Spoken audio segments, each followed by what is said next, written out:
Sepasang suami istri pemilik toko kerupuk di 15 Ilir menjadi korban perampokan pada Selasa malam. Dalam kejadian, korban atas nama Dharma Kusuma tewas di lokasi kejadian dan istrinya alami luka parah hingga harus dilarikan ke rumah sakit.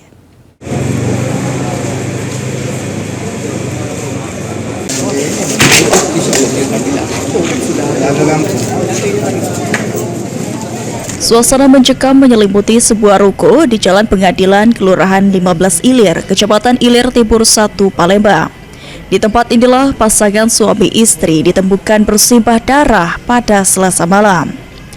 Dharma Kusuma tidak terselamatkan, sedangkan istrinya Yeni Kawi tergeletak dengan kondisi luka gorok dan dilarikan ke rumah sakit dalam kondisi kritis. Kejadian ini membuat warga sekitar heboh. Sejumlah warga tampak berkerumun di lokasi kejadian. Anggota Jatan Ras Polda Sumsel bersama Satreskrim Polrestabes Palembang yang ada di lokasi kejadian langsung melakukan olah TKP. Dan tim anjing pelacak Polda Sumsel melakukan penelusuran setiap jejak yang mungkin ditinggalkan pelaku. Kasal Reskrim Polrestabes Palembang saat dijumpai mengungkapkan jika pihaknya sudah mengidentifikasi satu pelaku yang saat ini masih dalam proses pengejaran anggota di lapangan.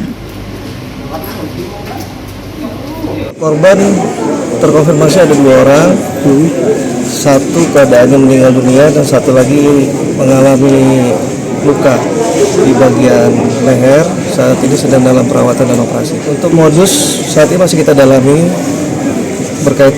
bisa jadi berkaitan dengan pencurian dan kekerasan. Namun kita harus mendapatkan bukti-bukti pendukung terhadap peristiwa tersebut. Saat ini teridentifikasi masih 1 orang, namun tetap kita akan melakukan pendalaman berdasarkan CCTV sekitar TKP. Aksi kejahatan sadis ini membuat warga sekitar cemas. Hingga kini, polisi terus bergerak memburu pelaku yang diduga melakukan perampokan disertai kekerasan. Mulyadi, PAL TV.